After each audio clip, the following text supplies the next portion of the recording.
안녕하세요. 유경문입니다. 유경문의 그 알기 쉬운 핵심 경제 원리, 오래전에 시작했다가 뭐 여러 가지 개인 사정으로 그동안 중단을 했었는데, 아무리 생각해도 좀 더 많은 사람들이 그 경제의 그 원리를 좀 더 쉽게 이해를 하고 알았으면 좋겠다는 생각이 계속 들어서 경제 원리에 관한 기본 이론들을 여러분과 함께 다시 시작했으면 합니다. 근데 다시 시작을 하는데, 지난번에 이어서 오늘은 핵심 경제 원리 중에서 제7강이라로 해서 수요 이론의 기초 개념을 중심으로 말씀을 드리겠습니다. 그 이전에 그 경제학의 연구 방법론이라든가 여러 가지 기초 개념들은 관심이 있으신 분들은 제 유튜브 자료 6강 이전 1강부터 6강까지 한번 찾아서 들으시면 되겠고요.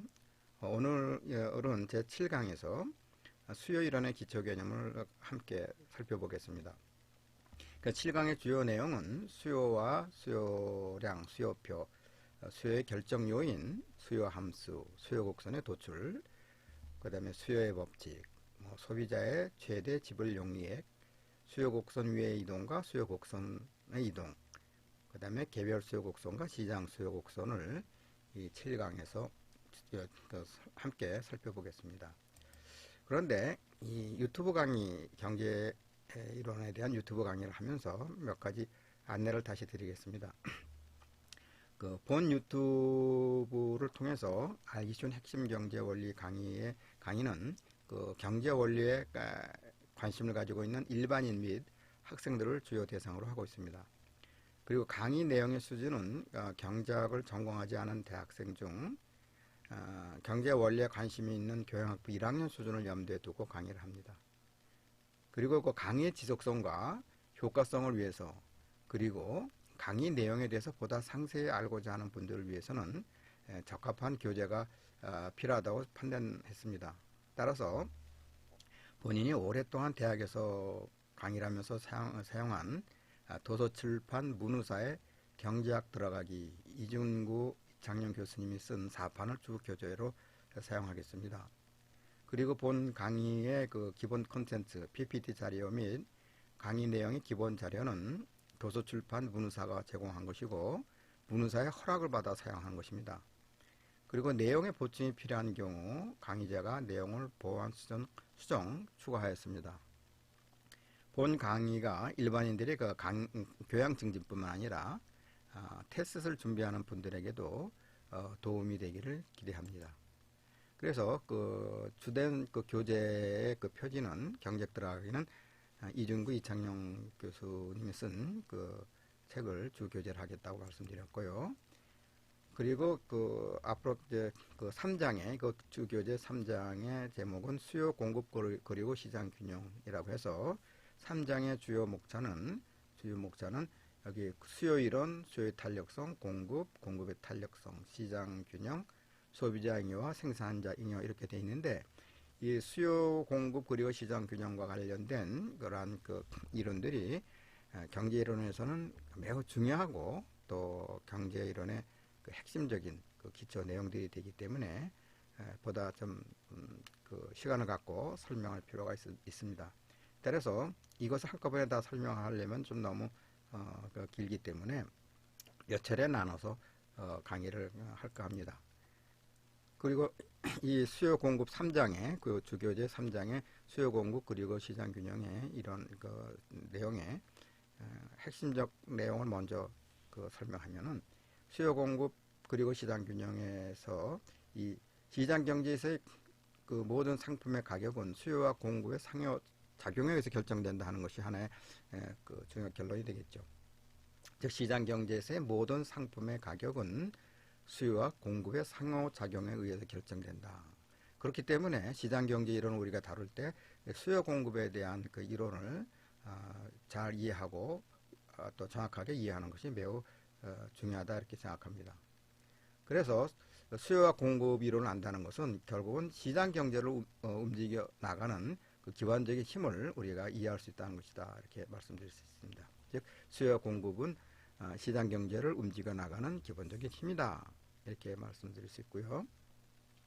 또 시장에서 수요와 공급의 두 힘이 균형을 이룬 상태에서 상품의 가격과 그 거래량이 결정된다. 이렇게 말씀을 드릴 수 있겠습니다. 따라서 수요 공급 이론의 기본적인 결론은 이러한 세 가지를 먼저 말씀드릴 수 있습니다. 그리고 이 3장에서 수요 이론과 공급 이론의 주요 내용을 소개하고 난 다음에 이와 연관해서 탄력성 개념을 소개하겠습니다.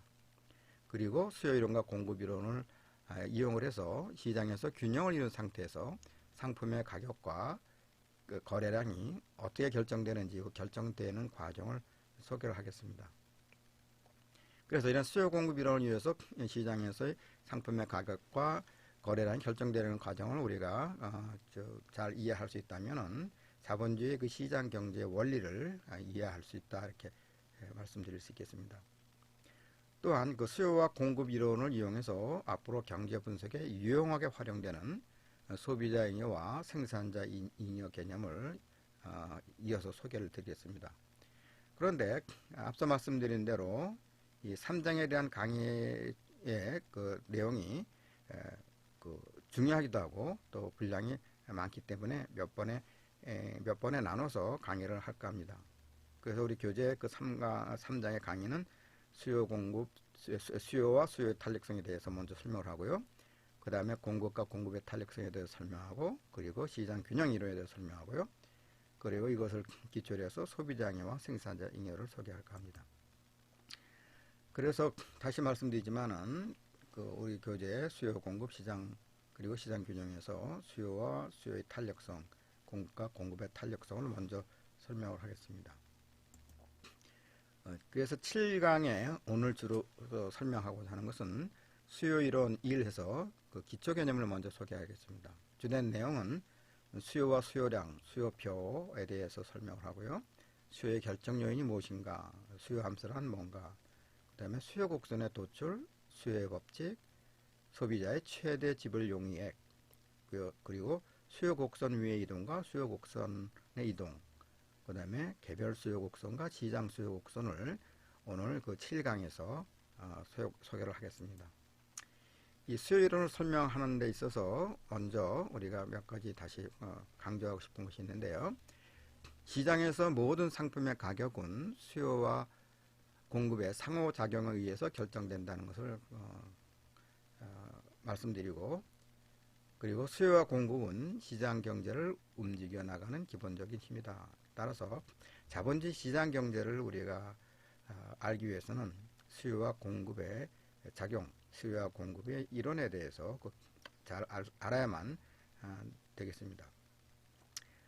그리고 시장에서 수요와 공급의 두 힘이 균형을 이룬 상태에서 상품의 가격과 거래량이 결정된다 하는 것이 시장 경제의 이론의 그 핵심적인 내용이 되겠습니다. 그러면 이러한 것을 보다 상세하게 설명하기 위해서 또 몇 가지 개념들을 우리가 좀 다시 정리할 필요가 있습니다. 자, 우선 마켓이란, 시장이란 무엇인가? 물론 상식적으로 다 아는 얘기긴 하지만은 우리가 경제 이론 또 경제학에서 우리가 시장이란 무엇인가를 좀 더 명확하게 개념 지을 필요가 있습니다. 자, 우선 경제 이론에서 우리가 시장이라고 하는 것은 어떻게 그 개념을 이용하고 있냐면은, 시장이란 상품을 사고 팔기 위해서 경제 주체들, 개인들이라든가 기업들이 서로 접촉하는 모임의 장소를 시장, 마켓이라고 하자, 이렇게 말씀드릴 수 있겠습니다. 시장이라고 하는 것은 뭐냐 했을 때는, 시장이란 상품을 사고 팔기 위해서 경제 주체들, 개인이 됐건 또 기업이 됐건 또 개인과 기업들이 서로 접촉하는 그 모임을 우리가 시장, 마켓이라고 부르자.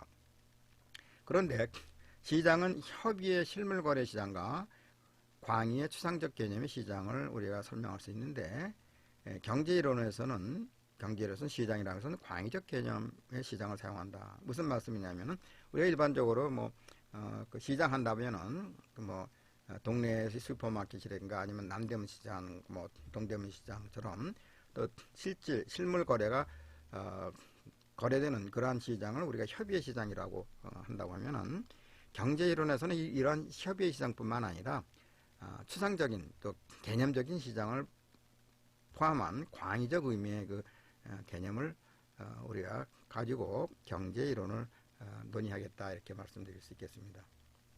글쎄요, 뭐 추상적 개념의 시장이라고 한다고 하면 그 적절한 이해가 될 수 있을지 모르겠지만은 예를 들어서 이렇게 말씀을 드리겠습니다.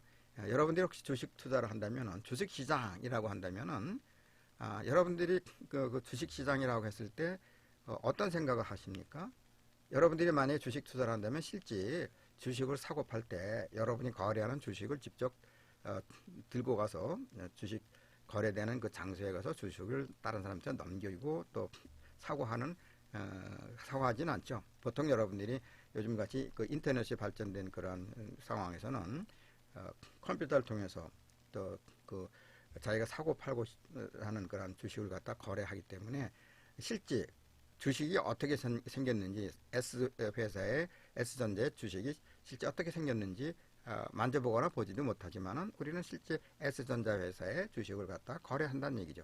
그럴 때 이랬을 때 우리가 실물을 보지는 못하지만 어떤 거래가 현실적으로 돈이 오가고 또 주식이 오가는 것을 갖다가 이렇게 생각해 볼 수 있는데 이것도 어떻게 보면은 개념적인 시장, 뭐 추상적인 시장이라고 하는 하나의 그 이해를 돕기 위해서 그 말씀을 드려볼 수 있겠습니다. 그래서 우리가 시장이라고 할 때 경제 이론에서 앞으로 다룰 시장이라고 하는 것은 협의의 의미에서 그 실제 물건이 거래되는 그런 실무거래 시장뿐만 아니라 개념적 추상적인 그러한 시장을 모두 포함한 광의적 의미에서 시장을 사용한다 이렇게 이해를 하실 필요가 있겠습니다. 또 우리 앞으로 수요 공급 이론을 얘기를 할 때 가격이라고 하는 것이 뭐냐 이것을 갖다 좀 명확하게 우리가 규정할 필요가 있습니다. 물론 우리가 상품을 주고 사고 팔 때 일정한 가격을 지불하죠. 그래서 이 가격 프라이즈라고 하는 것을 다시 우리가 개념 규정한다면은 상품 한 단위, 상품 한 단위와 교환되는 화폐액을 우리가 가격이라고 하자. 상품 한 단위와 교환되는 화폐액을 가격이라 한다, 프라이즈라 한다. 그러면 시장에서 이 가격이 갖는 기능은 뭐냐 했을 때 자본주의 시장에서 갖는 가격의 기능은 크게 두 가지로 우리가 설명할 수 있습니다. 생산활동과 소비활동의 지표가 된다. 따라하는 자율적인 배분 기능을 한다.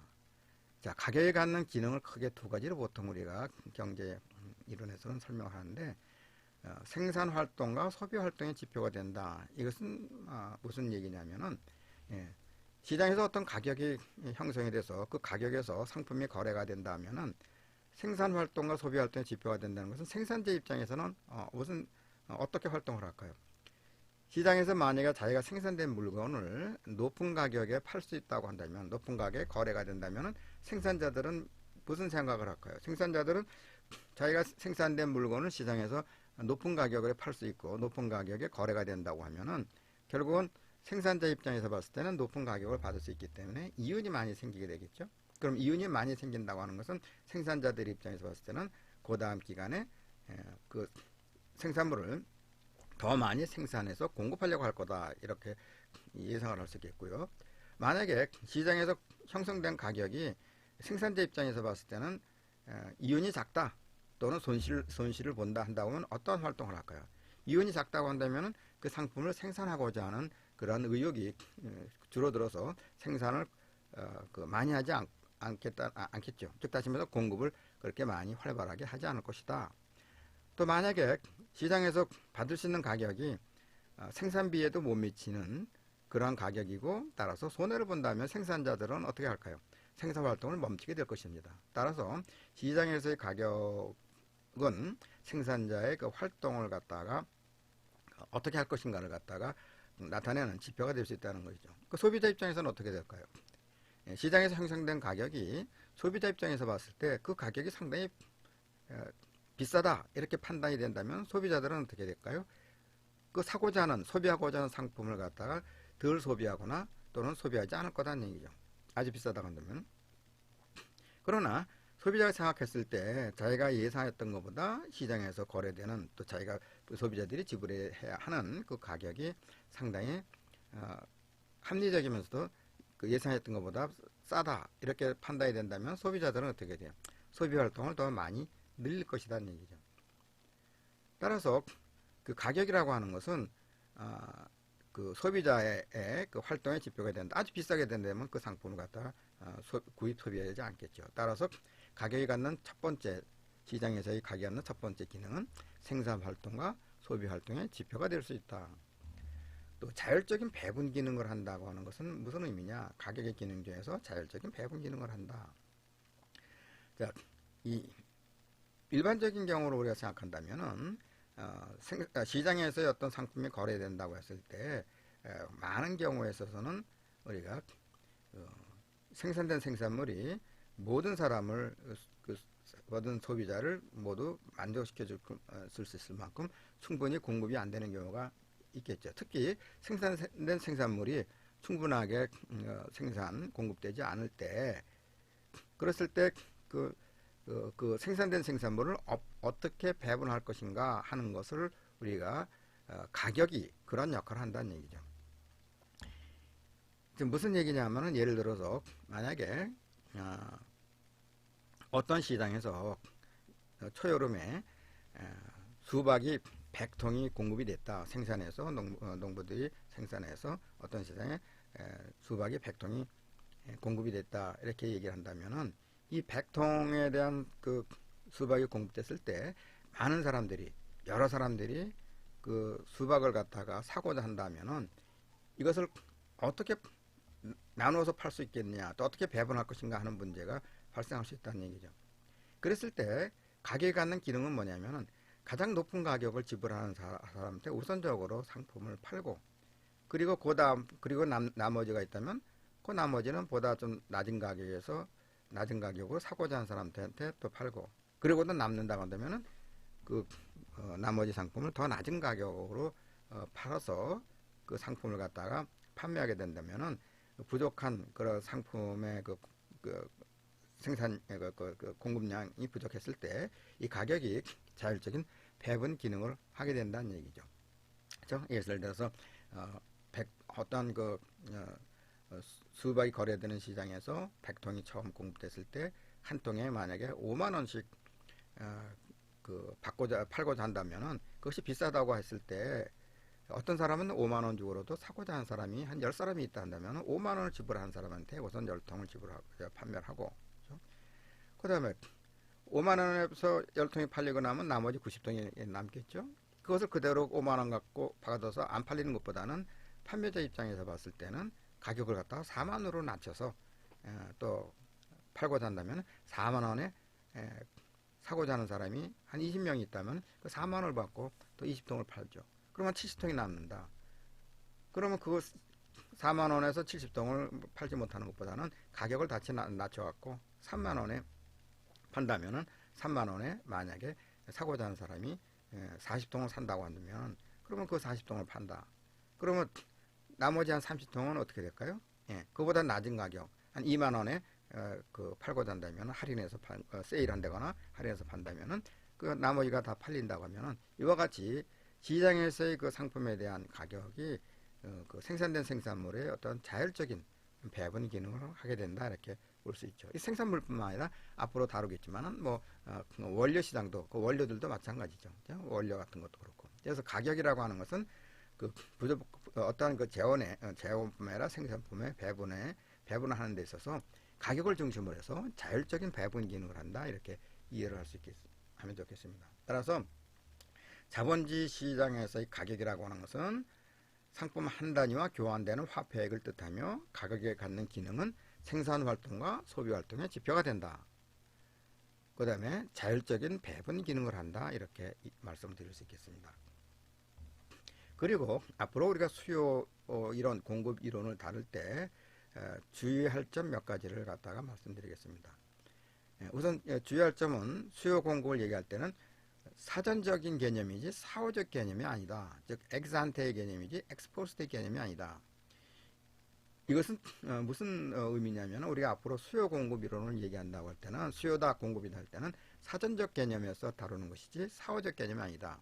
즉 무슨 얘기냐면은 상품을 얼마만큼 수요하겠다 또는 얼마만큼 공급하겠다 했을 때는 사전적 개념이라는 것은 그것이 실제 결과로 일어난 것을 갖고 다루는 것이 아니라 소비자들은 내가 일정한 어떤 가격이 주어졌을 때 그 가격 상태에서 얼마만큼 소비하겠다고 하는 수요하겠다고 하는 것을 나타내는 그런 사전적인 개념이지 그 결과적으로 사후적 개념이 아니다. 다시 말해서 실제 얼마만큼 소비했다고 하는 수요했다고 하는 그 사후적 개념 결과를 갖고 얘기하는 것은 아니다. 따라서 우리가 수요 이론도 그렇고 공급 이론을 얘기할 때는 내가 얼마만큼 일정한 가격이 주어졌을 때 소비자들은 그 상품을 얼마만큼 내가 수요하겠다 하는 의사를 나타내는 사전적 개념이지 그 거래가 된 후에 사후적 개념이 아니다. 공급도 마찬가지라는 얘기죠. 시장에서 생산자가 얼마만큼 생산해서 시장에 공급하겠다고 하는 것은 시장에서 어떤 가격을 받을 수 있다고 예상을 하게 된다거나 그 가격이 있다고 한다면 그 가격에서 생산자, 공급자들은 얼마만큼 내가 생산해서 시장에 공급하겠다고 하는 의사를 나타내는 사전적 개념이지 거래가 끝난 후, 즉 사후적 개념이 아니다. 즉 다시 말해서 일정 가격 갖고 거래가 끝난 후에 사후적 개념에서 수요와 공급을 얘기하는 것은 아니다. 따라서 특별한 얘기를 하지 않는다 하더라도 앞으로 우리가 경제이론에서 수요다 공급이다 했을 때는 어떤 그 시장에서 거래가 다 끝난 후에 그 결과를 갖고 가지고 얼마만큼 소비했다, 얼마만큼 공급했다라는 것이 아니라 주어진 가격에서 소비자는 그 상품을 얼마만큼 수요하겠다고 하는 것이고 공급자들은 얼마만큼 생산해서 공급하겠다고 하는 의사를 나타내는 그런 의미에서 수요다 공급이다 이렇게 이해를 하면 되겠습니다. 따라서 앞으로 특별하게 수요 공급에 대한 별도의 얘기를 하지 않는다면은 거래가 다 끝난 후의 개념의 입장에서의 그 수요 공급이 아니라 사전적인 그러한 개념 주어진 가격에서 얼마만큼 소비자들은 소비하겠다, 생산자들은 생산해서 공급하겠다고 하는 그러한 의미에서 수요 공급을 의미한다 이렇게 이해를 하시면 되겠습니다. 또 하나 우리가 수요 공급 이론을 얘기할 때 주의할 점은 흐름의 개념이지 저량 스탁의 개념이 아니다. 플로우 흐름의 개념이지 저량의 개념이 아니다. 이것은 무슨 말씀이냐면은 우리가 앞으로 경제이론에서 수요다 공급이다 할 때는 한 시점에서 즉 한 시점에서의 소비량 공급량 즉 다시 말해서 스탁의 개념에서 그 결과를 놓고 한 시점에서의 수요의 크기, 공급의 크기를 얘기하는 것이 아니라 일정한 기간, 일주일이면 일주일, 한 달이면 한 달, 1년이면 1년 이런 그 일정 기간에서의 기간 동안에서의 수요와 공급을 얘기하는 것이다. 뭐 수요량, 공급량도 마찬가지죠. 만약에 하루에 어떤 시장에서 상품에 얼마만큼 수요됐다, 공급됐다 하는 것은 하루라고 하는 24시간 또 하나의 그 흐름의 개념에서 시간이 흐름에 따른 수요와 공급의 어떤 그 변화 이러한 것을 얘기하는 것이죠. 하루가 됐든 일주일이 됐든 한 달이 됐든 1년이 됐든 우리가 수요 공급은 공급 이론을 얘기할 때는 일정한 기간을 염두에 두고 일정한 기간 동안에 있는 그런 수요와 공급을 말하는 것이지 한 시점에서의 그 저량 스탁의 개념에서 수요 공급을 얘기한 것은 아니다. 이것을 알고 수요 공급 이론을 다루면 되겠습니다. 즉 다시 얘기하지만 우리가 수요 공급 이론을 얘기할 때는 일정한 기간 동안 수요량이나 공급량을 의미하는 것이지 수요하고자 하는 욕구 또는 공급하고자 하는 그러한 그것을 의미하는 것이지 한 시점에서 그 수요의 크기, 공급의 크기를 얘기하는 것은 아니다. 그렇게 이해를 하시면 되겠습니다. 그 다음에 수요 공급 이론을 얘기를 할 때 수요와 수요량을 좀 구별을 해 주셔야겠다. 자, 우리가 일상적으로 대화를 할 때 수요와 수요량을 엄밀하게 구별하여 사용하지 않습니다. 그죠? 보통 뭐 수요다 수요량 그냥 구분 없이 설명을 하고 있는데 경제학에서 그 분석을 할 때는 좀 이것을 수요와 수요량을 명확하게 구분해 줄 필요가 있습니다. 무슨 얘기냐면은 수요라고 하는 것은 경제 주체가 상품을 구입하고자 하는 그 욕구를 말합니다. 수요라고 하는 것은 경제 주체가 상품을 구입하고자 하는 욕구를 말한다. 이렇게 말씀드릴 수 있겠고 수요량 quantity demanded 해서 수요량이라고 하는 것은 특정한 가격에서 구매력을 가진 소비자가 일정한 기간에 사고자 하는 상품의 수량, 실제 수량을 수요량이라고 한다. 다시 말씀드립니다. 수요라고 하는 것은 경제 주체가 상품을 구입하고자 하는 욕구를 말하고요. 그 다음에 수요량, quantity demanded라고 하는 것은 특정 가격에서 구매력을 가진 소비자가 일정한 기간, 하루가 됐든 일주일이 됐든 뭐 한 달이 됐든 그 일정한 기간에 소비자가 사고자 하는 상품의 수량, 실제 수량을 갖다가 수요량이라고 말씀을 드릴 수 있겠습니다. 따라서 수요 이론을 얘기할 때는 수요와 수요량을 경제 분석할 때는 명확하게 구별해 줄 필요가 있다, 이렇게 말씀드리겠습니다. 다시 말씀드립니다. 수요량이란 일정 기간 동안에 한 특정 가격 수준에 대응해서 사고자 하는 상품의 수량을 수요량이라고 하는 데 비해서 수요라고 하는 것은 일정한 기간 동안에 가격과 소비량 사이에 있을 수 있는 일련의 가격의 대응 관계, 즉 소비하고자 하는 욕구를 표시하는 것이 수요다, 이렇게 구분해서 말씀드릴 수 있겠습니다. 따라서 앞으로 여러분들이 경제이론을 얘기할 때 수요량과 수요라고 하는 것을 명확하게 구분해서 할 필요가 있습니다. 수요량이라고 하는 것은 일정한 기간 동안에 한 특정 가격 수준에 대응해서 사고자 하는 상품의 수량을 수요량이라고 하는 데 비해서 수요라고 하는 것은 일정한 기간 동안에 가격과 수요량 사이에 있을 수 있는 일련의 가격에 대응하는 관계, 즉 소비하고자 하는 욕구를 표시하는 것이 수요다, 이렇게 말씀드릴 수 있겠습니다. 그 다음에 이제 앞으로 수요표라고 하는 용어를 사용하게 되는데, 디맨드 스케줄이라고 해서 수요표라고 하는 것은 상품의 가격과 수요량 사이에 존재하는 관계를 숫자로 표시한 것을 수요표라고 합니다. 잠시 후에 또 예를 보여드리겠는데, 수요표 디맨드 스케줄이라고 하는 것은 상품의 가격과 수요량 사이에 존재하는 관계를 숫자로 표시한 것을 수요표라고 이렇게 말씀을 드릴 수 있겠습니다. 그러면은 더 상세하게 다른 설명하기 전에 이 수요의 결정 요인하고 수요의 함수에 대해서 먼저 설명을 하고 보다 상세히 다른 것들을 설명하겠습니다. 어떤 그 특정 상품에 대한 그 수요의 결정 요인을 본다면은 특정 상품의 그 가격, 그 상품의 가격을 PX라고 한다면 X라고 하는 PX라고 한다면은 그 상품의 가격이 가장 그 상품의 수요의 결정 요인이 되겠죠.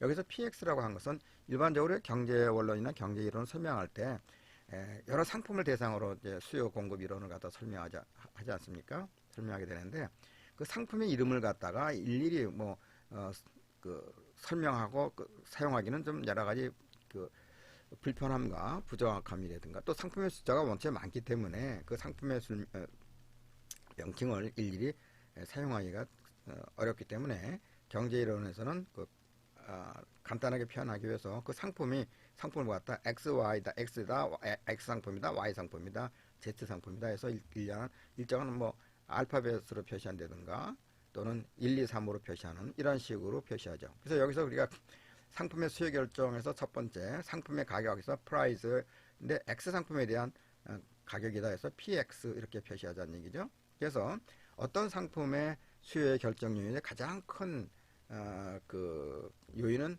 그 특정 상품, X면 X 상품의 가격이 그 상품의 수요를 결정하는데 가장 큰 요인이 된다, 이렇게 먼저 말씀드릴 수 있겠죠.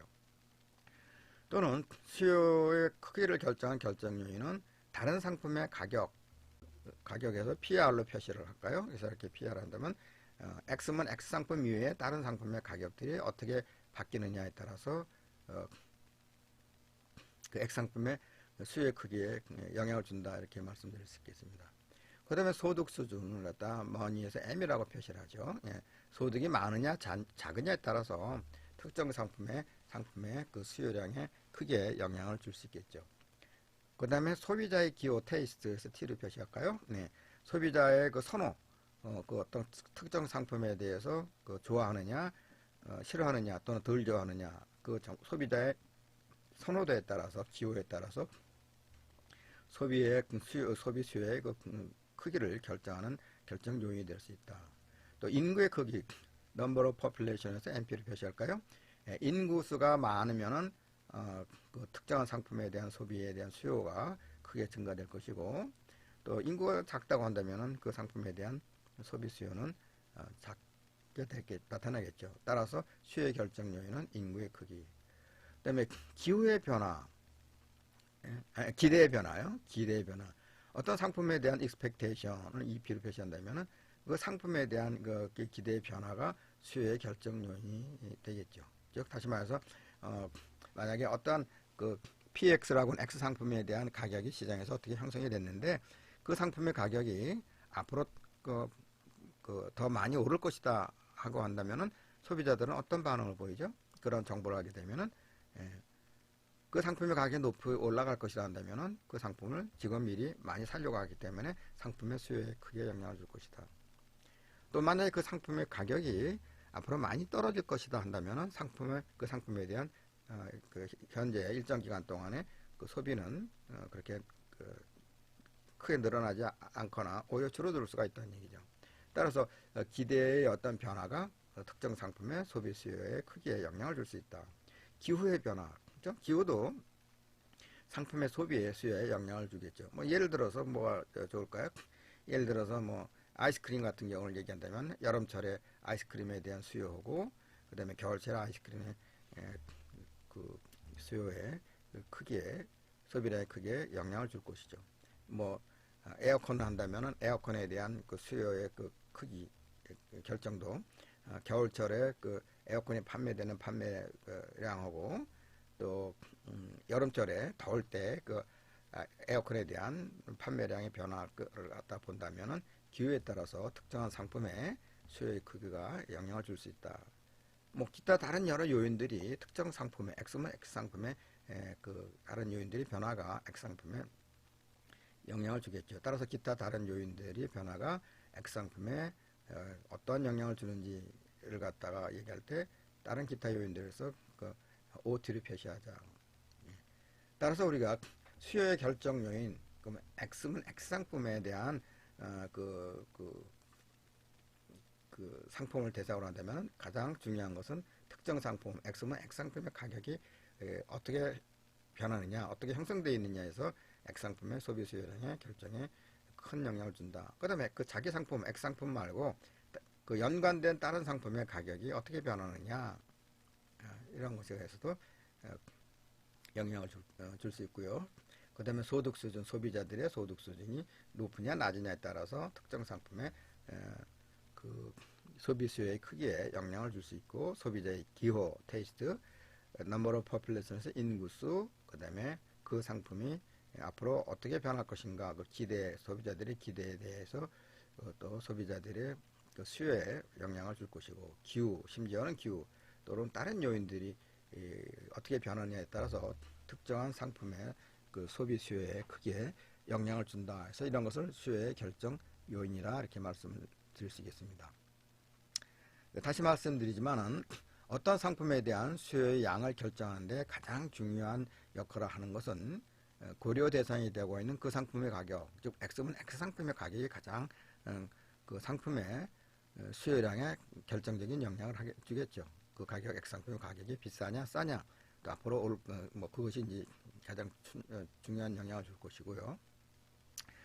그다음에 그 상품과 관련된 다른 상품의 그 상품들의 가격, 그죠? PR, 그다음에 소비자들의 소득 수준 M, 뭐니라고 해서 M을 하고, 소비자의 기호, 테이스트, 인구의 크기, 넘버 오브 퍼퓰레이션에서 MP를 표시할까요?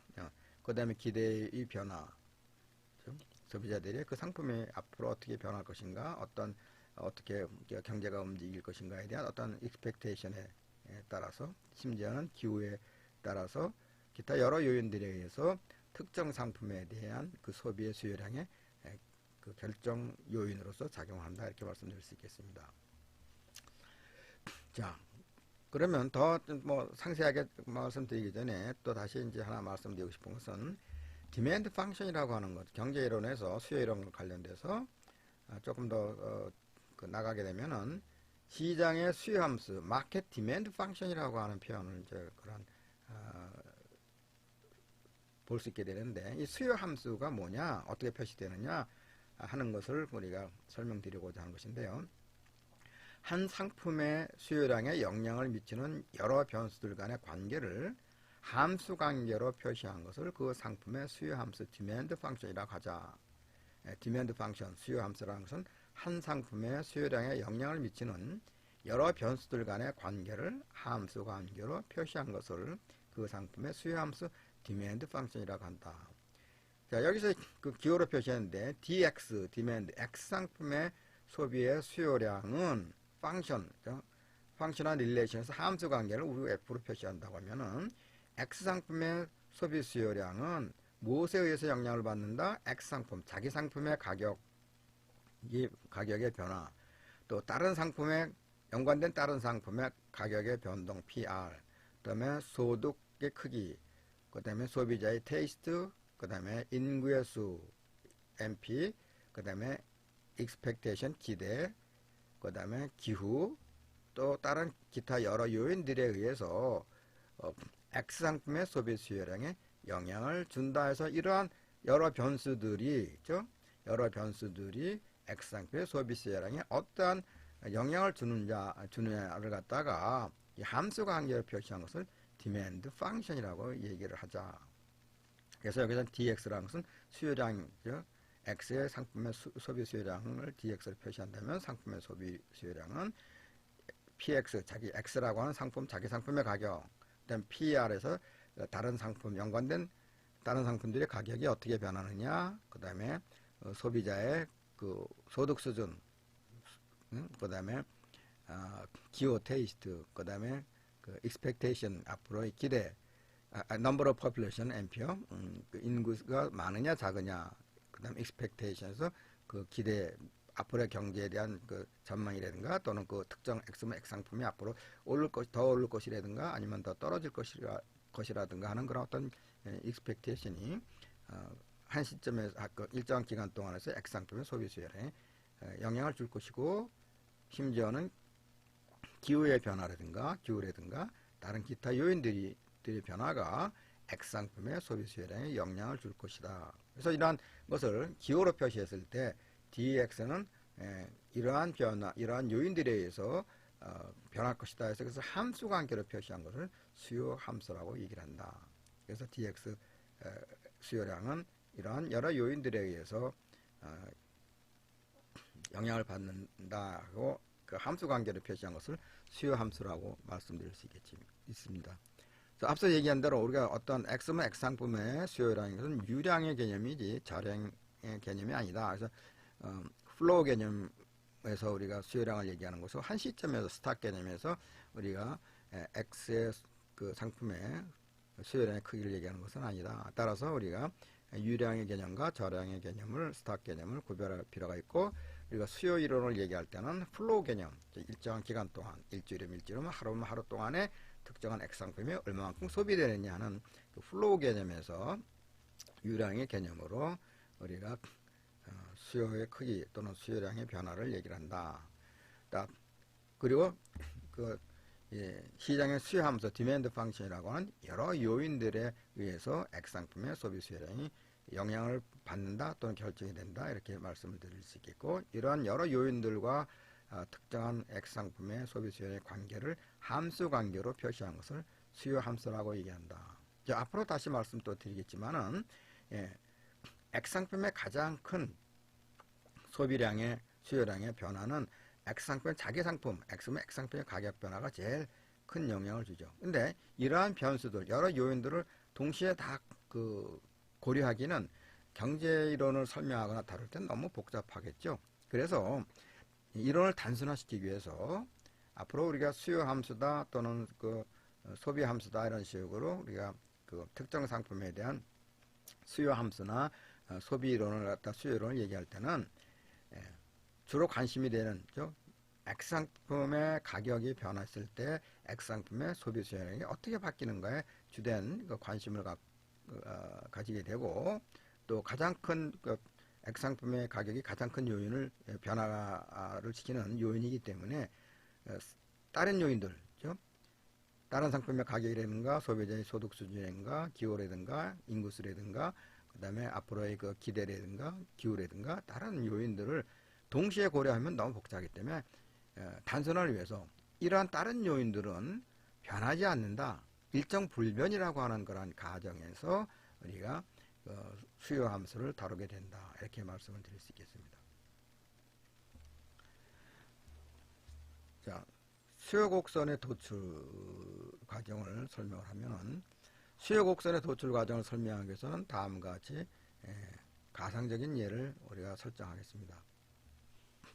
우리 경제학 들어가기 이중구 선생님이 쓴 책에 있는 내용을 요약해서 이해를 돕기 위해서 요약해서 적어봤는데요. 수요 곡선 도출하는 과정에 가상적인 예는 어떤 예냐면 대학생인 김군이 한 달 용돈으로 30만 원을 쓰는데 아이스크림을 아주 좋아해서 아이스크림을 사 먹는데 많은 돈을 쓴다고 가정하자. 예를 들어서 김군은 1kg이 들어있는 아이스크림 한 통의 가격이 25,000원일 때는 그는 한 달 동안에 8통의 아이스크림을 사 먹는다고 가정을 하죠. 그리고 값이 2만 원으로 떨어지면 그 아이스크림을 사 먹는 양은 12통으로 늘어나고 다시 15,000원으로 떨어지면은 소비량이 16통으로 늘어나는 등 그 가격의 변화감에 따라서 수요량이 어떻게 변화하는가를 다음과 같은 수요표, 디맨드 스케줄로 나타낸다고 가정을 하자. 그리고 이러한 수치를 그림 위로 옮긴 것이 디맨드 커브, 수요 곡선이다. 즉 다시 말해서 가격에 대응해서 소비자가 얼마만큼 상품을 소비하는가, 그 가격 변동과 수요량의 변화의 관계를 수치로 표시한 것을 디맨드 스케줄 수요표라고 하고요. 이 수치를 그림으로 옮긴 것을 수요 곡선이라 한다. 이렇게 예를 들어 보겠습니다. 따라서 김군의 아이스크림에 대한 수요를 갖다가 가격 변화에 따른 수요량의 변화를 다음과 같이 예를 든 것이죠. 한 통의 가격이 25,000원일 때 한 달 동안에 8통을 갖다가 사 먹고요. 그 다음에 한 통의 아이스크림 한 통이 2만 원으로 가격이 떨어지면 한 달에 12통, 그때 15,000원으로 떨어지면 16통, 만 원으로 따면 22통, 그 다음에 한 통에 아이스크림 한 통이 5,000원이 됐다가 되면 한 달에 29통을 사 먹는다. 그렇게 가정을 한다고 하면은 이 가격의 변동에 따른, 가격의 변화에 따른 소비 수요량의 변화, 따르면 가격이 하락함에 따라서 소비 수요량이 점차적으로 늘어나는 것이고요. 반대로 만약에 가격이 상승한다면은 가격 소비 수요량이 점차적으로 줄어드는 이런 관계를 볼 수 있겠죠.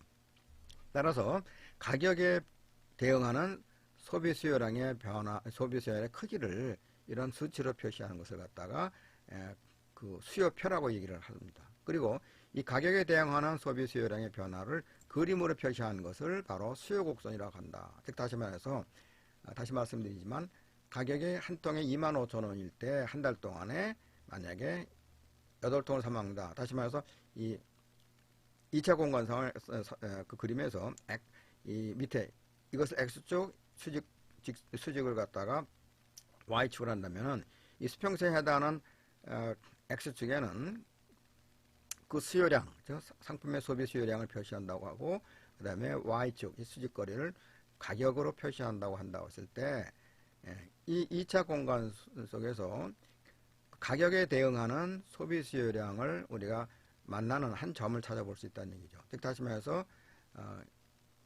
아이스크림 한 통에 25,000원일 때 한 달 동안에 소비하는 소비량이 8통이다 하면 이 X축을 갖다가 일정 크기로 우리가 표시할 때 8통을 여기서 표시한다면은 이 가격에 대응하는 25,000원일 때 한 달에 8통을 사 먹는다면 그 가격에 대응하는 상품의 소비량을 나타내는 한 점을 찾는다면 요 점이 되겠다는 얘기죠.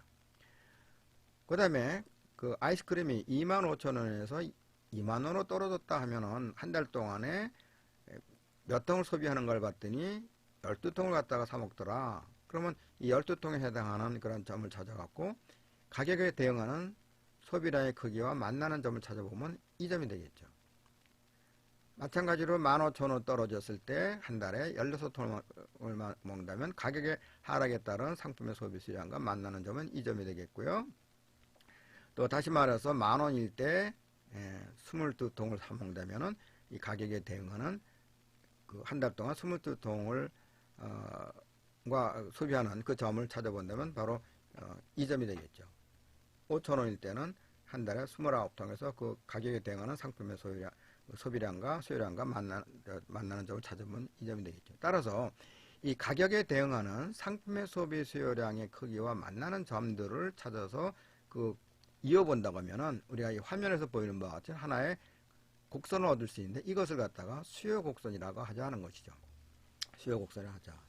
다시 말씀드립니다. 우리가 앞으로 수요 곡선이라고 얘기할 때는 그 가격에 대응하는 소비자의 소비 수요량과 만나는 그 점들을 이렇게 연결해서 이어서 얻어진 이 곡선을 갖다가 수요 곡선이라고 한다. 이렇게 이해를 하시면 되겠습니다.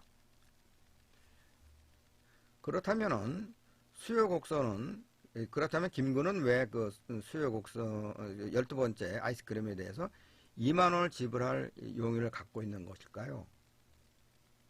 그것은 12번째 통의 아이스크림을 사 먹음으로써 그가 얻을 수 있는 만족감의 크기, 즉 한계 편익이 2만원어치에 해당하기 때문이다. 자, 앞으로 이거 다시 좀 여러 번 다른 예를 통해서도 말씀드리겠습니다만은 우선 뭘 말씀드리냐면은 가격이 하락하게 되면 상품의 소비 수요량이 증가해서 우하향에 이러한 어떤 현상들이 나타나는데 뒤에서 또 설명드립니다만은 이것을 로우 오브 디맨드에서 수요의 법칙이다. 가격이 하락하면 상품의 소비 수요량이 증가하고 반대로 가격이 상승하게 되면 소비 수요량이 감소하게 되죠.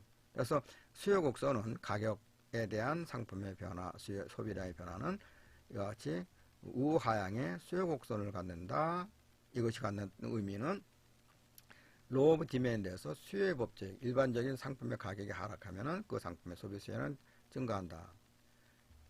반대로 가격이 상승하게 되면 그 상품의 소비 수요는 감소한다 해서 이것을 이러한 현상을 갖다 로우 오브 디맨드에서 수요의 법칙이라고 말씀을 드릴 수 있겠죠. 그런데 그 김구는 왜 12번째 통의 아이스크림에 대해서 2만원을 지불할 용의를 갖고 있는가? 무슨 얘기냐면은 이 수요 곡선에서 다시 보면은 자, 아이스크림 한 통이 2만원이 됐을 때 김군이 한 달 동안 사 먹을 수 있는 그 아이스크림의 수량은 12통이라고 얘기했죠. 그럼 한 통 한 통씩 아이스크림을 사 먹으면은 8통째 사 먹을 때는 25,000원을 주고도 사 먹을 수 있는 그러한 지불할 25,000원을 지불할 그 용의가 있는데 2만원으로 떨어지게 되면은 아이스크림을 더 사 먹어서 12번째에서는 2만원이라고는 가격을 지불하고 사 먹는다는 얘기죠. 그러면 이것을 어떻게 우리가 이해를 할 수 있겠냐면은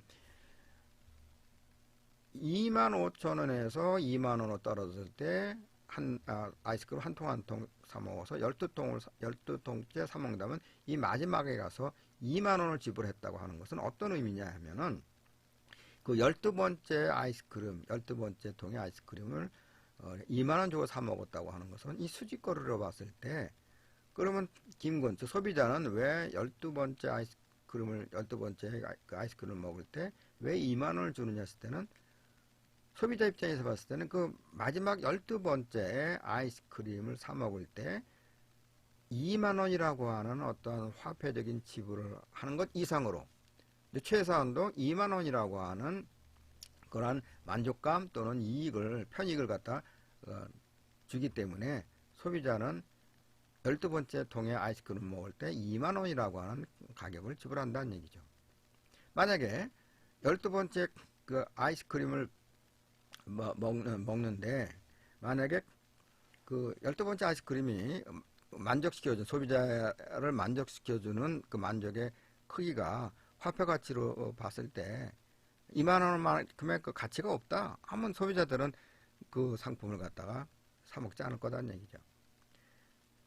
2만원보다 더 높은 만족감을 주기 때문에 소비자들은 아이스크림을 계속 한 달에 하나씩, 다시 말해서 25,000원 때 한 달에 8통을 사 먹었는데 만약에 가격이 2만원으로 떨어졌다 한다면은 8통 사 먹던 것을 갖다 한 통씩 더 증가시켜 12통까지 먹는다면 이 마지막 12번째, 그 통이 갖는, 아이스크림에 갖는 그러한 소비자의 그 만족감의 정도 또는 이익의 크기는 어느 정도 되냐면은 이 수직거리, 12번째 아이스크림 한 통으로부터 얻을 수 있는 소비자의 만족감은 내가 2만 원을 줘도 되겠다 하는 그런 판단이 섰기 때문에 12번째 아이스크림을 갖다가 사 먹으면서 2만 원을 지불한다는 것이죠. 근데 만약에 12번째 통의 아이스크림이 2만 원 정도의 어떠한 가치가 그런 가치가 없다고 판단되면 소비자들은 그 아이스크림을 비싸다고 생각해서 사 먹지 않을 거다는 얘기죠. 그러니까 최소한도 무슨 의미를 갖다 부여할 수 있냐면은 뒤에서 또 계속 반복해서 말씀드리겠지만 이 수요 곡선의 특정점에서의 수직거리는 소비자가 그 상품을 그 마지막 단계에서 소비자가 지불하고자 하는 최대의 한도로 지불하고자 하는 지불 용의액이다 이렇게 표시를 할 수 있다는 얘기죠. 이 그림에서 보는 것은 12번째 통의 아이스크림을 사 먹음으로써 그가 얻을 수 있는 만족감의 크기, 이것을 우리가 한계 편익 마지널 베니피트가 2만 원어치 해당하기 때문에 소비자들은 그 마지막 단계 12번째 아이스크림을 먹으면서 그 한 통에 2만 원을 지불하는 것이다 이렇게 해석을 할 수 있다는 얘기죠. 자, 이것은 뒤에 가서 또 다시 반복해 설명해 드리겠습니다. 자, 그래서 이 수요 곡선과 관련돼서 우리가 말씀드릴 수 있는 것은 어떤 상품이 가격이 떨어짐에 따라 더 많은 양을 수요하는 것을 우리가 흔히 볼 수 있는데, 이러한 현상을 갖다 Law of Demand, 수요의 법칙이라고 부르자. 그래서 우리가 이 수요 곡선은 우리가 일반적으로 이 수요의 법칙을 갖다가 반영한 것으로, 즉 다시 하면서 앞에서 본 그림에서처럼 수요 곡선은 우하향하는 모양을 보인다. 수요 곡선은 각 가격에서 소비자가 얼마만큼의 상품을 수요하려는지를 보여주는 것이며, 일반적으로 수요 곡선은 오른쪽으로 가면서 아래로 내려가는 모양, 즉 우하향하는 모양을 갖는다. 이런 상품의 가격이 떨어짐에 따라서 수요량이 늘어나는 것을 의미하는 것이죠.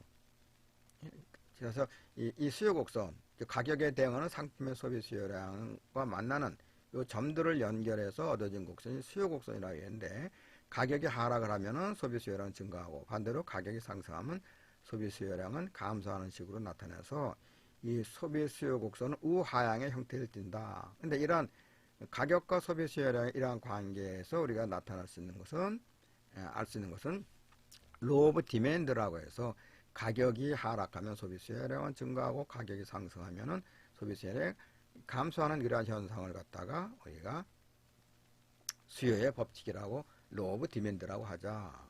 그죠? 다시 말씀드립니다. 앞으로 자주 볼 그 수요 곡선은 각 가격에서 소비자가 얼마만큼의 상품을 수요하려는지를 보여주는 것이고, 일반적으로 수요 곡선은 오른쪽으로 가면서 아래로 내려가는 모양, 즉 우하향하는 모양을 갖는다. 그죠? 이는 상품의 가격이 떨어짐에 따라 소비 수요량이 늘어나는 것을 뜻한다. 그죠?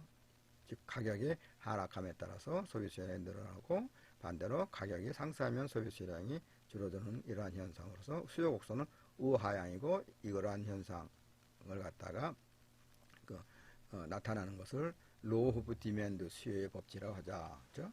어떤 상품의 가격이 떨어짐에 따라서 더 많은 수요하는 것을 흔히 볼 수 있는데, 이것을 수요의 법칙이라고 부르다는 것이죠. 그렇게 소개를 할 수 있죠. 반대로 우리가 가격이 상승하게 되면 소비 수요량은 우리가 줄어들겠죠. 그렇죠? 네.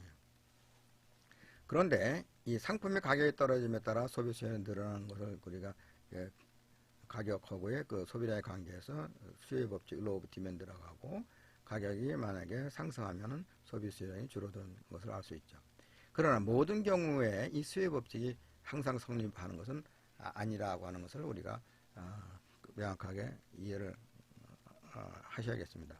자, 우리가 오래전에 경제학의 여러 가지 방법론 같은 것을 설명하면서 우리가 무엇을 말씀드렸냐면은, 우리가 다루고 있는 수요 공급 이론뿐만 아니라 앞으로 다룰 많은 경제 이론이라고 하는 것은 사회 현상, 경제 현상에서 나타나는 여러 어떤 현상들을 취합을 해서 어떤 특정한 조건에 의해서 특정한 상황이 벌어졌을 때 이러한 것이 어떠한 그 관계 속에서 움직이는가를 갖다가 우리가 찾아보면서 여러 경제 이론들이 만들어지고 있죠. 근데 여러 상황을 우리가 그 상황에 관한 정보를 많이 알고 있다 하더라도 그것을 갖다가 우리가 다 설명할 수 있는 것은 아니라는 얘기죠. 다시 말해서 어떤 사회 현상으로서 또는 경제 현상이 벌어지게 되면은 다양한 요인들에 의해서 다양한 어떤 결과 현상들이 나타나는데 거기에 일정한 어떤 그 관계나 일정한 어떤 그 작용의 법칙이 있을 수 있다는 것이죠. 따라서 우리가 이 경제 이론에서 수요다 공급이나 이론이다 또는 어떤 경제 이론을 얘기할 때는 그 어떤 이론이라고 하는 것이 사회 현상, 경제 현상을 항상 다 꼭 설명하는 것은 아니다. 그러나 우리가 경제 이론을 만들어졌을 때 그것을 일반화, 그 평균화, 그다음 추상화시켜서 일반화시켜서 만든 것이기 때문에 어떠한 그 경제 이론이라고 하는 것이 모든 경제 현상을 다 설명하는 것은 아니다. 그 수요의 법칙이라든가 앞으로 소개할 공급의 법칙, 공급에 대해서도 마찬가지죠. 로우 오브 디맨드다. 가격이 떨어지면 상품의 수요량이 늘어날 것이다. 반대로 가격이 상승하면 수요량이 줄어들 것이다 하는 것이 우리가 수요의 법칙이라고 얘기하지만 항상 그런 것은 아니고 예외적인 상황은 얼마든지 있을 수 있다 이렇게 말씀드릴 수 있겠죠. 자, 이 예외적인 상황을 예를 든다면 이런 우리나라 사회에서도 흔히 볼 수 있는 것인데요. 예, 우리가 여러분들이 로우 오브 디맨드에서 수요의 법칙을 우리가 여러분이 이제는 알고 있다, 잘 알고 있다 했을 때 예외 현상을 얼마든지 우리가 찾아볼 수 있다는 얘기죠. 자, 우리나라에 한때 강남의 아파트의 그 값을 한번 생각해 보죠. 자, 일반적으로 수요 법칙 한다면은 그 특정한 상품의 가격이 상승하면은 비싸졌으니까 그 상품에 대한 소비 수요의 크기가 수요량이 줄어들어야 되는데 특정한 시점에서의 그 강남 아파트의 경우는 가격이 올라갔는데 오히려 그 아파트에 대한 소비하고자 하는 수요하고자 하는 수요의 크기, 수요량은 증가되는 현상을 우리 사회에서 많이 볼 수 있었죠. 그죠? 그럼 왜 그럴까요? 그러면 수요 법칙에 맞지 않잖아요. 강남의 아파트의 가격이 상당히 비싸졌는데 그러면 가격이 비싸졌기 때문에 올랐기 때문에 그 강남 지역의 아파트의 소비 수요량은 감소해야 되는데도 불구하고 오히려 더 많이 소비하고자 하는 수요하고자 하는 수요량이 더 크게 증가하는 경우도 우리 흔히 볼 수 있었죠. 왜 그럴까요? 앞에 말한 수요의 결정 요인 중에서 expectation, 기대라고 하는 것도 수요의 소비량에 영향을 준다고 얘기를 했는데 만약에 강남 지역에 어떤 아파트의 가격이 상승했을 때 그 가격이 상승했기 때문에 아파트의 수요량이 줄어드는 것이 아니라 그 아파트가 앞으로 1년이고 2년이고 3년 후에 지금보다 20% 30% 가격이 오를 것이라고 기대를 한다고 하면 익스펙테이션 한다면 소비자들은 어떤 반응을 보일까요? 지금 작년에 비해서 아파트 가격이 10% 상승했다. 그러면 가격이 상승하기 때문에 상품의 소비 수요량이 아파트에 대한 수요량이 줄어들어야 될 텐데 만약에 많은 소비자들이 작년에 비해서 올해 그 강남의 특정 지역의 아파트가 10% 비싸지긴 했지만 앞으로 2년 3년 후에는 이것이 앞으로도 20% 30% 40% 이렇게 더 지속적으로 가격이 상승할 것이다 하고 익스펙테이션 기대한다면은 여러분들은 그 아파트를 갖다가 만약에 충분한 아파트를 살 수 있는 여력이 있다 한다면 여러분은 어떻게 하겠어요? 가격이 비싸졌다고 사지 않을까요?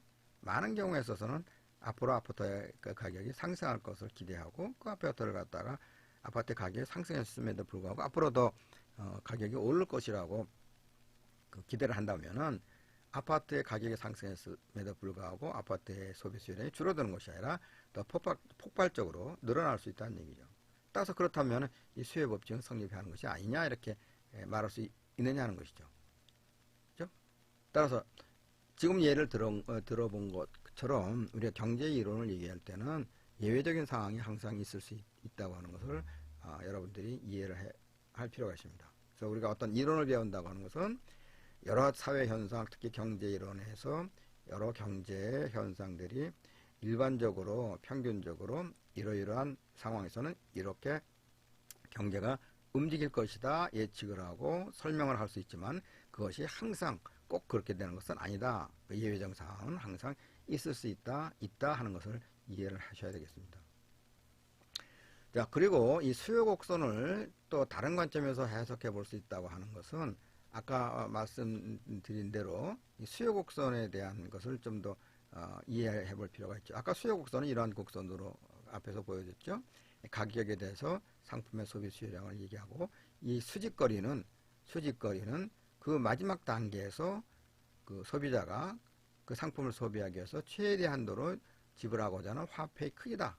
그래서 이거 지불 용의액이다 하는 표현을 썼습니다.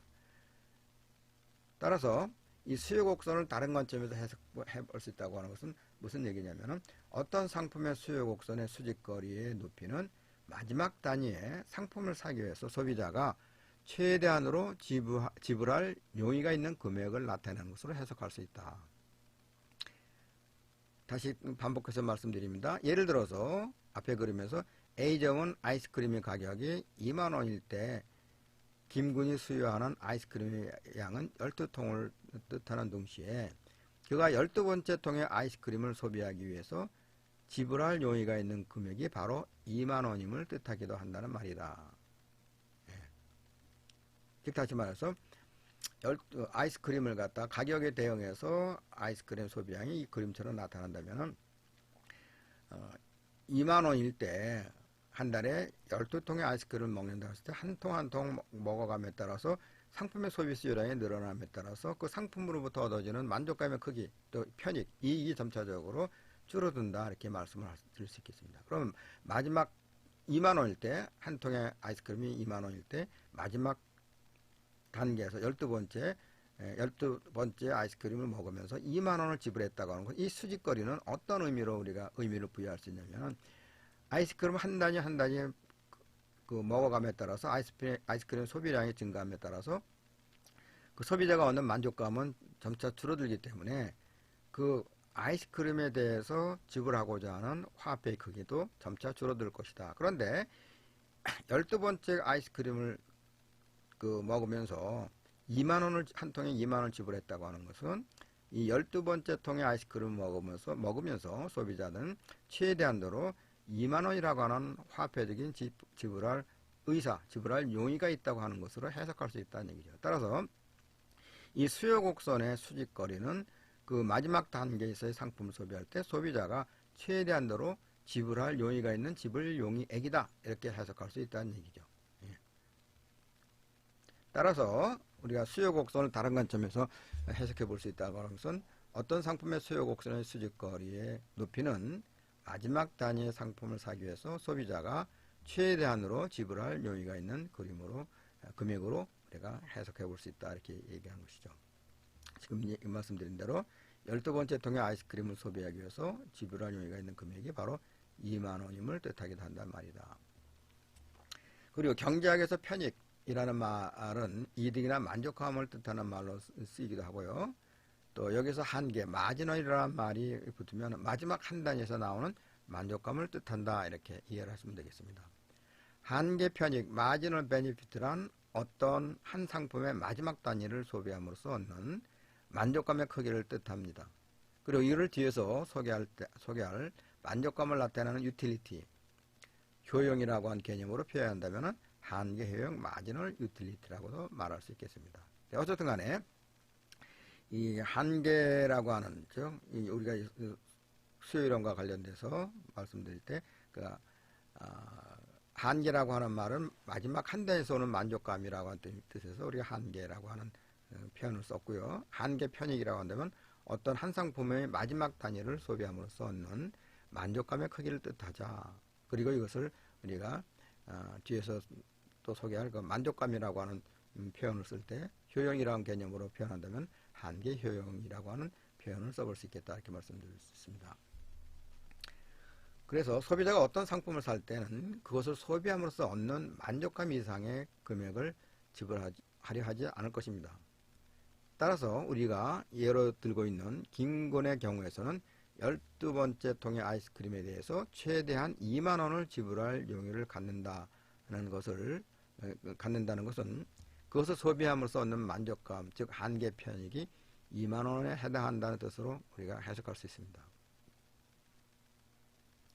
그런데 이 2만 원이라는 금액은 그림에서 보는 수요 곡선 위에 있는 A점의 높이와 같기 때문에 바로 이와 같은 근거에서 수요 곡선의 높이가 상품의 소비에서 나오는 한계 편익을 나타내는 것으로 해석할 수 있습니다. 앞에 본 이 그림입니다. 이 수요 곡선에서 2만 원에서 12번째 아이스크림 12번째 통의 아이스크림에서 2만 원을 지불했다고 하는 것은 그 마지막에 그 12번째 아이스크림을 먹음으로써 소비자는 그 한계 편익 마지막 단계 2만 원이라고 하는 화폐를 가격을 지불했다고 하는 것은 최소한 그만한 정도의 만족감을 준다, 또는 최대한도로 소비자가 지불할 금액의 용의가 있는 금액이 2만 원이다, 이렇게 해석할 수 있다는 것이죠. 그렇죠? 그래서 이것을 소비자의 지불 용의이다. 다시 말해서 그 상품의 마지막 단계, 이 수직거리, 수요곡선의 수직거리는 소비자가 그 상품을 소비하는데 그 마지막 단계에서 소비자가 지불하고자 하는 최대 지불 용의액이다, 이렇게 표현할 수 있다는 것이죠.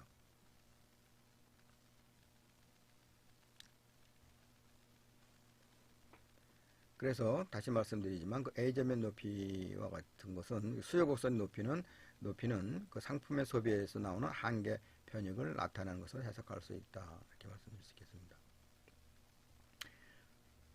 그 다음에 그 수요곡선이 우하향 모양을 갖는다는 것은 상품의 소비량이 늘어남에 따라 지불할 용의가 있는 금액이 점차 작아지는 것을 뜻하기도 한다. 이는 소비량이 늘어감에 따라서 한계 편익, 즉 한 단위로부터 얻어지는 만족감이 점차 작아지기 때문이라고도 해석할 수 있죠. 그래서 상품의 소비 수요량이 늘어남에 따라서 한계 편익, 즉 한 단위로부터 얻어지는 만족감의 그 크기가 작아지기 때문에 지불할 용의가 있는 금액도 점차 작아지는 것이다, 이렇게 해석할 수 있습니다.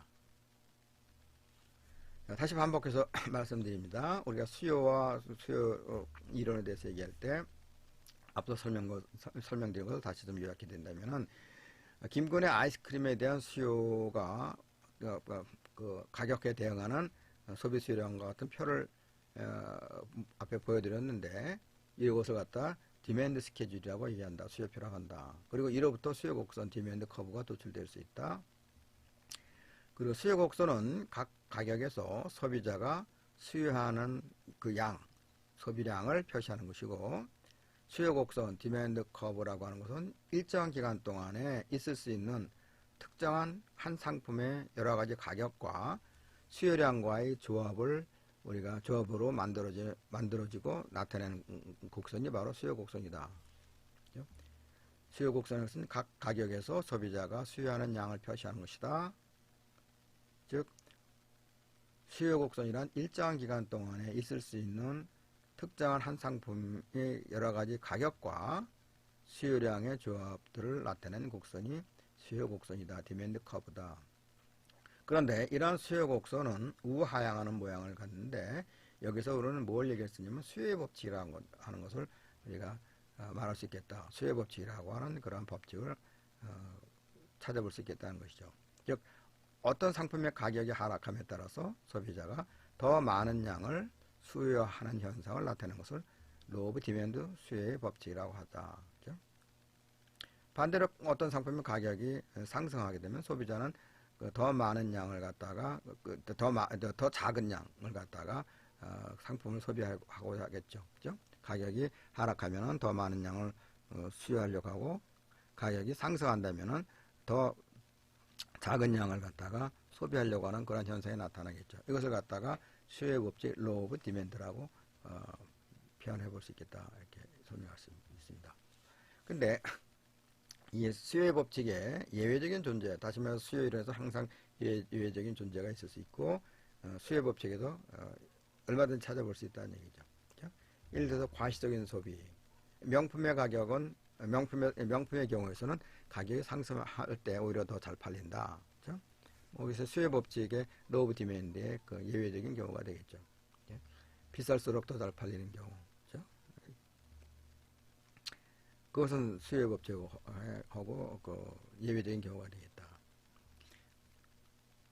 경우에 따라서는 이게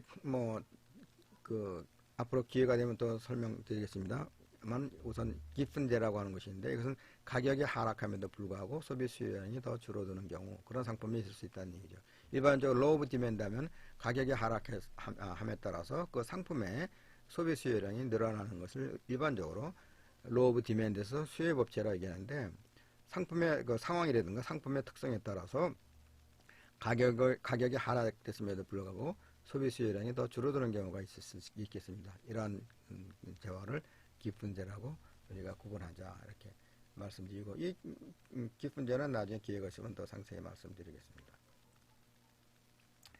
그래서 우리가 반복적으로 가격의 변화감에 따라 소비 수요량이 어떻게 변하는가 해서 앞에 보인 수요표를 다시 보이면은 이와 같은 가격에 대응하는 상품의 소비 수요량의 관계를 이와 같은 표로 나타난 것을 수요표, 로우 오브 디맨드라고 하고 가격에 대응하는 일정 기간 동안의 소비 수요량을 수요표로 한다면 이것을 곡선으로 표시한 거죠. 이것을 갖다가 수요 곡선이라 한다. 다시 말해서 수요 곡선은 가격에 대응하는 25,000원일 때 8통, 20,000원일 때 한 대 12통, 10,000원일 때 한 대 22통에서 이러한 가격에 대응하는 소비량의 관계를 나타내는 이 점들을 찾아서 연결하면 이것이 바로 수요 곡선이다. 그리고 이 수요 곡선의 수직거리는 상품 소비에서 얻는 한계 편익이라고 좀 마지막 단계에서 소비자가 얻을 수 있는 그 만족감의 정도 또는 이익의 크기를 우리가 한계 편익이라고 얘기를 한다면은 이 수요 곡선의 수직거리는 그 상품 소비에서 얻는 소비자들의 한계 편익이다. 즉 다시 말해서 한계 편익은 어떤 상품을 마지막 단위를 소비함으로써 얻는 만족감의 크기다. 즉 만족감의 크기가 12번째 아이스크림 우리 이해에서 드는 것처럼 아이스크림을 한 통 한 통 우리가 소비를 증가시킴에 따라서 12번째 먹었을 때 2만원을 주고 사 먹을 의사가 있다고 하는 것은 바로 그 아이스크림을 12번째 먹었을 때 그 한 통으로부터 얻어지는 편익 만족감의 정도는 2만원을 지불할 의사를 갖고 있는 것이다. 즉 다시 말해서 한계 편익은 어떤 상품 마지막 단위를 소비함으로써 얻을 수 있는 만족감의 크기다. 즉 만족감의 크기가 2만원을 지불한다고 하는 것으로 표시할 수 있다는 얘기죠. 따라서 아까 앞에서 말씀드린 대로 그 수요 곡선의 수직거리는 소비자가 그 상품을 소비하기 위해서 최대한도로 지불할 지불 용이액이다. 이렇게 해석이 가능하다는 얘기죠. 그래서 다시 말씀드리면은 수요표상에서 나타나는 특정 가격과 이에 대응하는 소비량을 나타내는 점을 연결한 것이 수요 곡선이다. 그렇죠? 이때 특정한 가격과 수요량이 뜻하는 바를 보다 구체적으로 설명하면은 첫째, 수요량은 주어진 가격에서 소비자가 구입하고자 하는 최대의 수량이다. 가격과 수요량이 뜻하는 바를 다시 반복해 설명하면 수요량이라고 하는 것은 주어진 가격에서 소비자가 구입하고자 하는 최대 수량 maximum quantity desired다 이렇게 말씀드릴 수 있겠고요. 둘째, 수요량은 막연히 의도된 수량이 아니라 구매력, purchasing power죠. 구매력을 가지고 구입하고자 하는 수량을 의미한다.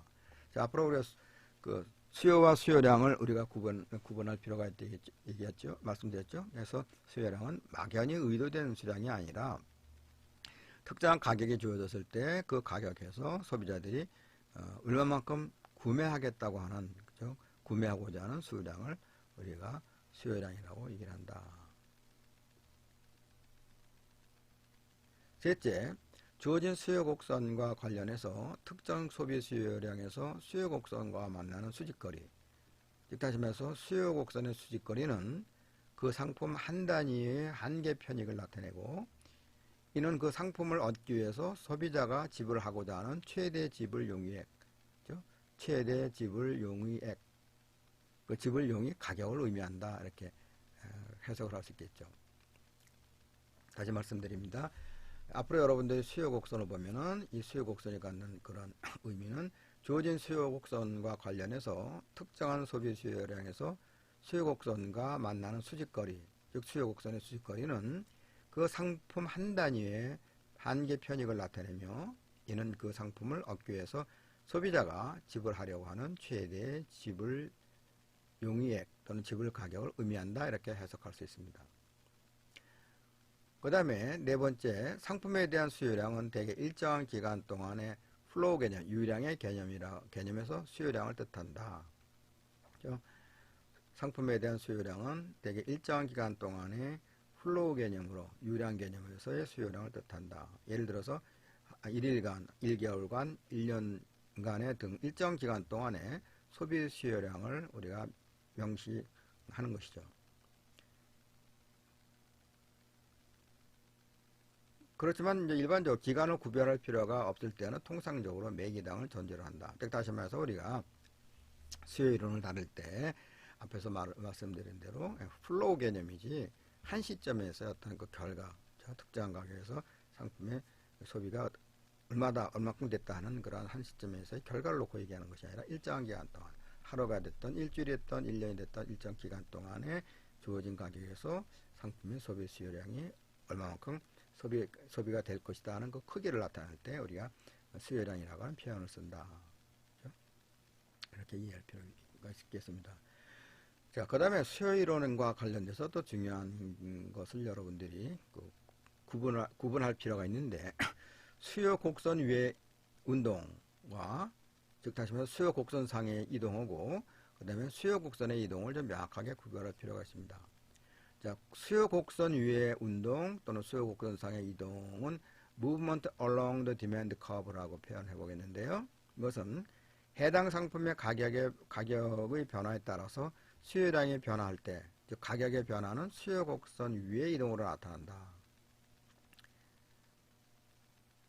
이것은 수요 곡선은 각 가격에서 소비자가 얼마만큼 상품을 수요하려 하는지를 보여주는 것으로 일반적으로 우하향하는 모양을 갖는다고 했죠.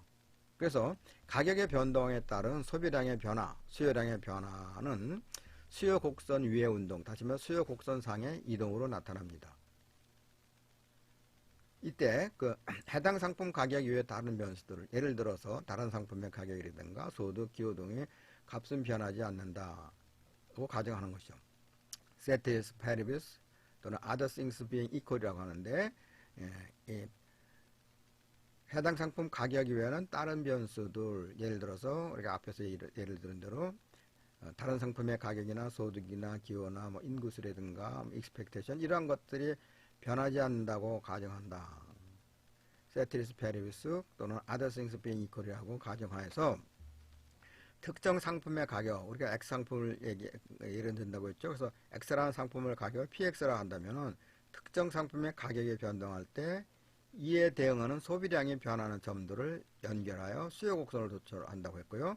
이 수요 곡선 상의 이동, 즉 수요 곡선 위의 이동을 나타날 때 이것이 우리가 그 수요 곡선 상의 이동이라고 한다. 그렇죠? 수요량의 변화. 그렇죠? 다시 말해서 앞에 예에서 만약에 아이스크림 한 통이 2만 원일 때 한 달에 12통을 소비할 때 이 A점을 우리가 찾아볼 수 있다고 했는데, 만약에 아이스크림이 한 통이 2만 원에서 15,000원 떨어졌다. 그럼 한 달 동안에 12통에서 가격이 떨어짐에 따라서 한 달에 16통을 김군이 소비했다 한다고 하면은 이 가격 한 통에 15,000원에 대응하는 한 달에 아이스크림 소비량이 16통 한다면 그 만나는 점이 A에서 A-점으로 이동할 거다는 얘기죠. 즉 이것은 뭘 얘기하면은 가격의 변동에 따른 소비량의 변화, 소비 수량의 변화에서 A에서 A-점으로 이동했다. 즉 수요 곡선 위에 곡선 상의 이동이죠. 그렇죠? 즉 다시 말해서 원래 수요 곡선에서 가격이 변동했다면 변동에 따른 소비 수요량의 변화, 이것을 갖다가 우리가 수요 곡선 상의 이동 또는 수요 곡선 위의 운동이다 이렇게 표현할 수 있다는 얘기죠. 근데 상품의 가격이 변하지 않았는데도 소비 수요량은 얼마든지 변화될 수 있다는 얘기죠. 무슨 얘기냐면은 아이스크림이 한 통에 2만 원일 때 다른 모든 조건이 바뀌지 않을 때 한 달에 그 김군이 12통을 갖다가 소비했다 해서 우리 A점을 찾았는데 아이스크림 한 통에 2만 원이라고 하는 것이 그 가격이 변동하지 않았어도 그 아이스크림 소비량을 얼마든지 변할 수 있다는 얘기죠. 즉 다시 말해 2만 원일 때 만약에 김군이 한 달에 18통을 소비한다면 그 점은 바로 요 점이 될 거다는 얘기죠. 그러면 어떻게 돼요? 2만 원일 때 가격은 변하지 않았는데 소비 수요량은 A에서 이 점으로 B면 B라 요 점으로 한 18통을 먹는 이 점으로 이동하게 될 거다는 얘기죠. 그럼 이런 점을 찾아본다면 결국은 수요 곡선 자체가 이렇게 위쪽으로 이동하게 되겠죠. 자, 그러면은 가격은 변화하지 않는데 소비 수요량은 얼마든지 변할 수 있는데 가격 변하지 않았어도 그 상품의 소비 수요량이 변할 수 있는 것은 만약에 그 소비자의 소득이 증가됐다. 소득이 증가돼서 그 상품의 소비 수량을 더 많이 소비한다. 또는 기호, 즉 다시 말해서 아이스크림에 대한 그 기호가 더 그 좋게 변했다. 더 선호하게 됐다. 또는 계절적 요인으로서 가격은 바뀌지 않았는데 한 통에 2만 원인데 김군이 그 한 달에 12통을 써먹었는데 만약에 이것이 가을이나 봄철이 아니라 아주 더운 여름철이다 한다면 어떻게 돼요? 아이스크림 가격은 바뀌지 않았어도 덥기 때문에 아이스크림을 더 많이 얼마든지 사 먹을 수 있다는 얘기죠. 한 달에 18통을 먹을 수 있다. 그러면 가격이 변하지 않았는데도 불구하고 A점에서 E점으로 그죠?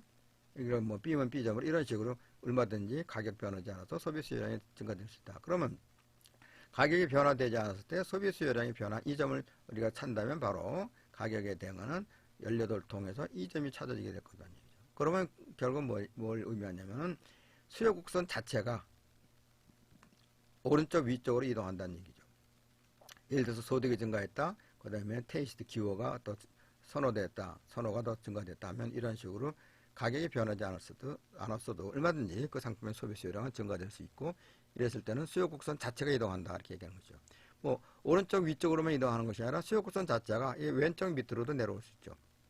그렇죠? 가격이 변하지 않았는데 않았을 때 한 달에 12통을 먹던 그런 그 김군이 소비자가 만약에 8통으로 소비량을 줄였다.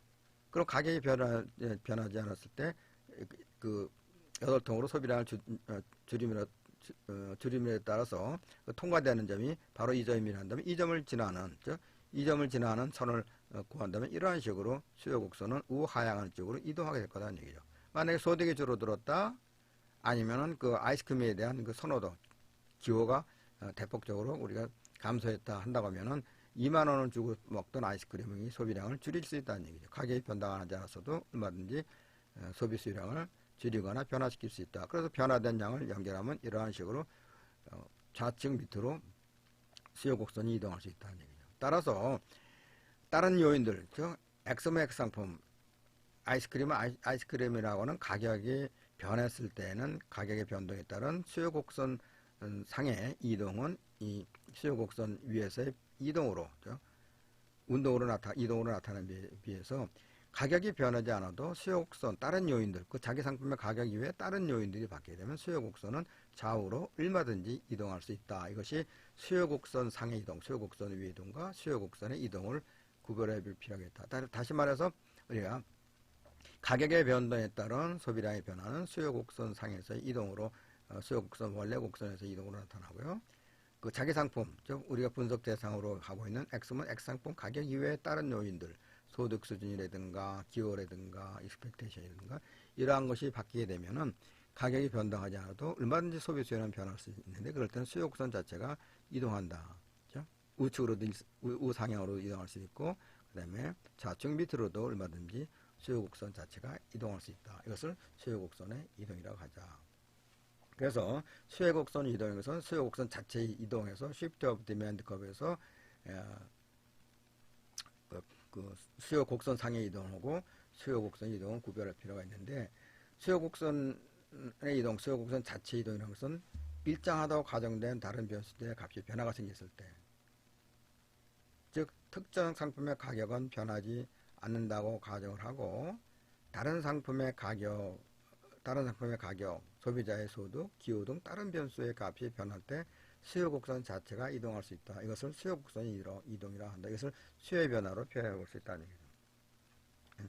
일정하다고 가정된